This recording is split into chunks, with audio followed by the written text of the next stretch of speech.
سورہ کہف میں حضرت موسیٰ اور خضر علیہ الصلاۃ والسلام کا۔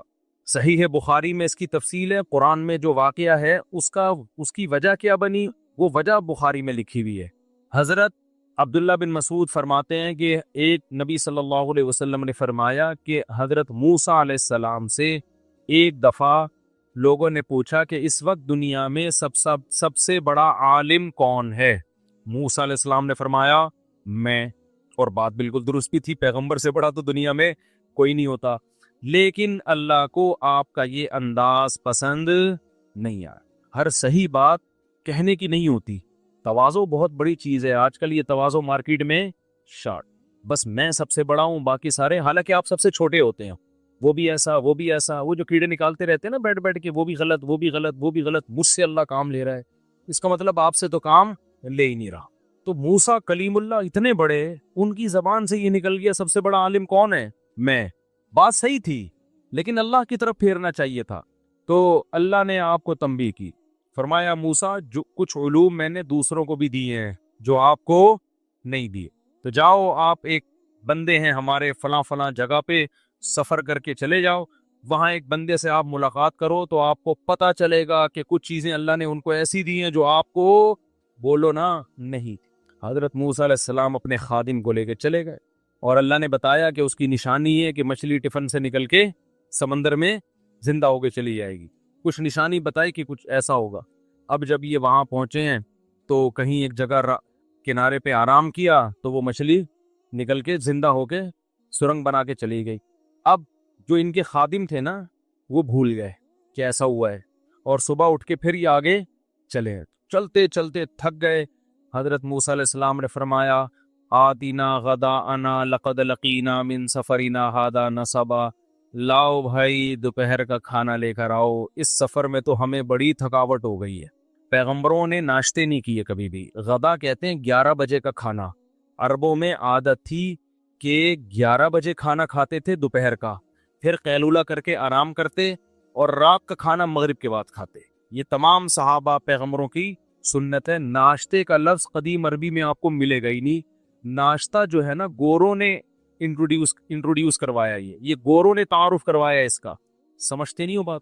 یہ 2 ٹائم کھاتے تھے، اور گوروں نے صرف ناشتہ نہیں، گوروں نے ایسے کھانے ہمیں متعارف کروائے ہیں کہ ان سے ہماری صحتوں کی ایسی کی تیسے۔ مسلمان روٹی کھاتا تھا، گورے کے آنے کے بعد ڈبل روٹی کھا رہا ہے۔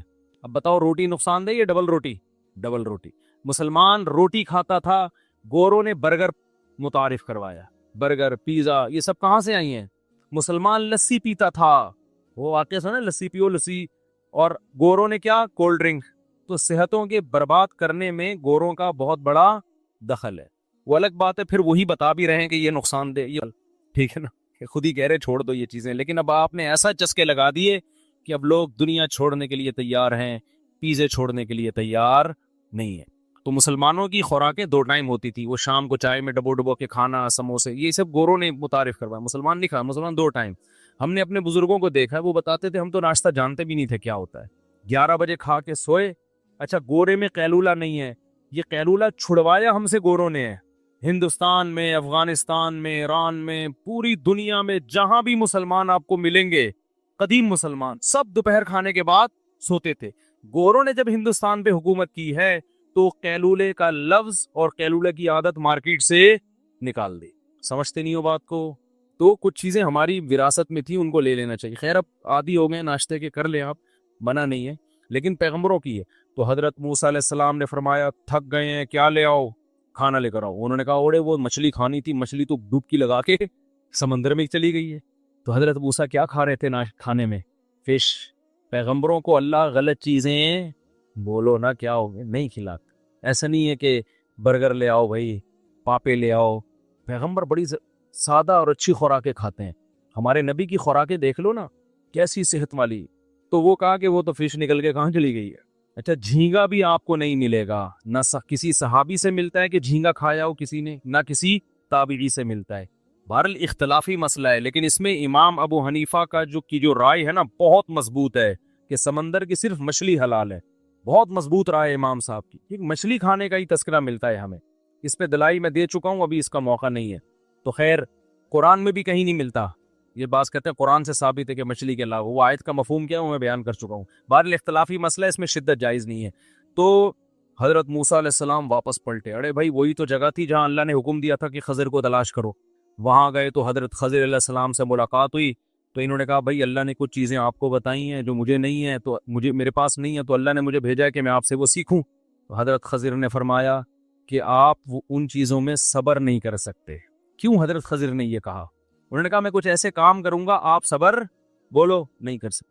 حضرت خضر کو پتا تھا یہ ان کے پاس شریعت کا علم ہے اور یہ کوئی بھی غلط کام دیکھ کر برداشت بولو نہیں کریں گے، اور ان کے لیے یہی ہے جو علماء ہوتے ہیں، جو واعظین ہوتے ہیں، جو امت کے خیر خواہ ہوتے ہیں، وہ غلط کام دیکھ کر برداشت نہیں کرتے۔ تو آپ نہیں صبر کر سکتے۔ انہوں نے کہا ستجدنی انشاءاللہ صابرا، اللہ نے چاہا تو آپ مجھے صبر کرنے والا پاؤ گے۔ تو انہوں نے کہا ٹھیک ہے میرے ساتھ چلو، لیکن شرط یہ ہے کہ میرے کسی کام پہ آپ نے اعتراض نہیں کرنا، کیونکہ اللہ نے آپ کو میرے پاس بھیجا ہے نا، تو میں جو کچھ کروں گا اللہ کے حکم سے کروں گا، آپ نے اعتراض نہیں کرنا ہے۔ کہا چلو بھائی چلتے ہیں سر۔ تو سمندر میں بیٹھے، کشتی میں بیٹھے، غریب آدمی کی کشتی تھی، کنارے پہ اترنے سے پہلے حضرت خضر نے اس کشتی کو توڑ دیا، پھٹا نکال دیا اس۔ حضرت موسیٰ علیہ السلام نے فرمایا خرقتھا لتغرقھا، پبلک ساری ابھی ڈوب کے ہلاک ہو جاتی، بڑی مشکل سے بچے ہیں۔ لقد جئت شیئا امرا، سمجھ میں آنے والی بات، یعنی کیا کر رہے ہیں آپ یہ؟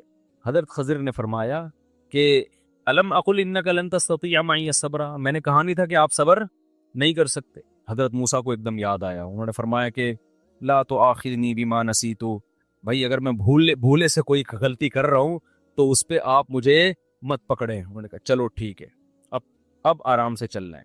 آگے گئے، ایک لڑکا آ رہا تھا، حضرت خضر نے پکڑ کے اس کو مار دیا، یا تو گردن اڑا دی اس کی، یا کس طریقے سے قتل کر دیا اس۔ حضرت موسیٰ نے فوراً فرمایا اقتلت نفسا زکیۃ بغیر نفس، اس نوجوان نے کسی کو قتل بھی نہیں کیا اور بلا وجہ ایک معصوم جان کو آپ نے قتل کر دیا۔ لقد جئت شیئا نکرا، یہ بھی کام اچھا نہیں ہے۔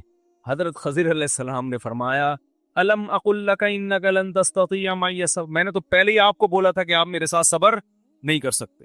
حضرت موسیٰ نے اب خود اپنی سزا ان کو بتائی، کہا کہ ان سألتک عن شیء بعدها فلا تصاحبنی، بس اب میری سزا یہ ہے کہ اب میں نے اگر سوال کیا تو سزا یہ کہ آپ میرا راستہ جدا، یعنی مجھے اپنے آپ سے جدا کر دیں بس۔ اب آگے گئے ہیں، حتی اذا اتیا اہل قریۃ استطعما، ایک بستی میں گئے مسافر بن کے، ان لوگوں سے بولا بھائی ہم مسافر ہیں، تھوڑا سا ہمارا انتظام کر لیں کوئی کھانے پینے کا۔ تو انہوں نے کہا نہیں، وہ بڑے کنجوس قسم کے لوگ، مسافروں کا خیال بھی نہیں کر رہے۔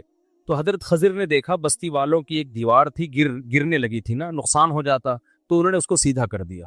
تو حضرت موسیٰ نے فرمایا ہم مسافر ہیں، ویسے ہی بھوک لگ رہی ہے، اور یہ کم بخت ایک نمبر کے کنجوس لوگ، تو اگر آپ نے ریپیئرنگ کا کام کرنا تھا لو شئت لاتخذت علیہ اجرا، تو ان سے کچھ پیسے ہی لے لیتے اس کے بدلے میں، کہ بھئی میں دیوار ریپیئر کر کے دوں گا لیکن کچھ ہمیں کیا دے دو، پیسے دے دو، تاکہ ہم کچھ کھا پی تو لیں، بھوک سے حالت ہماری خراب ہو رہی ہے۔ حضرت خضر نے فرمایا ھذا فراق بینی و بینک، اب میرا اور آپ کا راستہ کیا ہو گیا، جدا۔ جب نبی صلی اللہ علیہ وسلم نے یہ واقعہ سنایا، بخاری میں حدیث ہے، آپ نے فرمایا کہ اللہ موسیٰ پہ رحم کرے، اگر صبر کر دیتے تو کچھ اور بھی چیزیں ہمارے سامنے آ جاتی اور کچھ واقعات آ جاتے۔ پھر حضرت خضر نے ان تینوں کی حکمتیں بیان کی کہ جو کشتی تھی یہ غریب آدمی کی ہے، جو سمندر میں بیچارے اجرت پہ مسافروں کو دائیں بائیں کرتے ہیں۔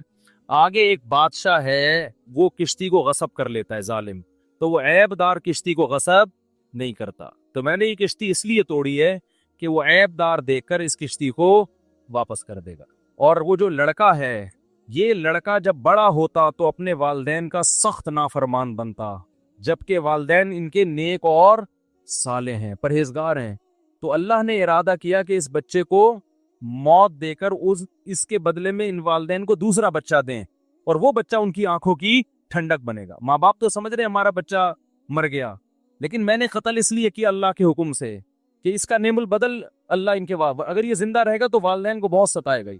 اور رہا وہ جو بستی کا مسئلہ، دیوار کا، بستی میں اس دیوار کے نیچے خزانہ ہے، اور وہ خزانہ یتیم بچوں کا ہے، اور ان یتیم بچوں کا باپ بہت نیک آدمی، وَكَانَ أَبُوهُمَا صَالِحًا، ان کا باپ کیا ہے، وہ کیا ہے، وَأَمَّا الْجِدَارُ فَكَانَ لِغُلَامَيْنِ يَتِيمَيْنِ، دو لڑکے ہیں یتیم، ان کا والد نیک آدمی ہے، تو اللہ نے مجھے حکم دیا ہے کہ بھئی یہ خزانہ گر گیا تو یہ کنجوس قوم جو ہمیں فری میں کھانا کھلانے کے لیے تیار نہیں ہے، یہ تو سارے خزانے لوٹ لے گی. تو اللہ یہ چاہتے ہیں فاراد ربک ان یبلغا اشدہما، رب یہ چاہتا ہے کہ یہ جوانی کی دہلیز پہ پہنچے، ان کو پھر اطلاع ملے اور یہ خود اپنا خزانہ نکالیں. اب یہ بچے ان کے خزانے پہ قبضہ ہو جائے گا.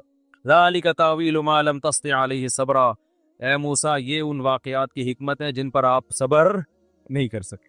اس واقعے سے اسباق کیا ملتے ہیں؟ اس سے پتہ چلتا ہے، اچھا دیکھو حضرت خضر کے پاس نہ علم غیب تھا اور نہ کوئی طاقتیں، اللہ نے بتا دیا کہ ایسا کریں اور اس میں حکمت یہ ہے، تو اس سے پتہ چلتا ہے. اور حضرت خضر کا مقام حضرت موسیٰ سے زیادہ نہیں ہے. سمجھتے ہو کہ نہیں سمجھتے؟ یہ ایسا ہی ہے جیسے اللہ بعض دفعہ فرشتوں سے کام لیتے ہیں تو بعض دفعہ انسانوں سے بھی کام لے لیتے ہیں. کام کرنے والا اللہ ہوتا ہے. فرشتے کی مثال ایسے ہوتی ہے جیسے کاتب کے ہاتھ میں قلم کاتب کی مرضی کے بغیر دائیں بائیں نہیں ہوتا، لہذا لکھنے کی نسبت قلم کی طرف نہیں ہوتی، رائٹر کی طرف ہوتی ہے. تو اسی طرح کہتے ہیں ان چیزوں کو کہتے ہیں تکوینی امور.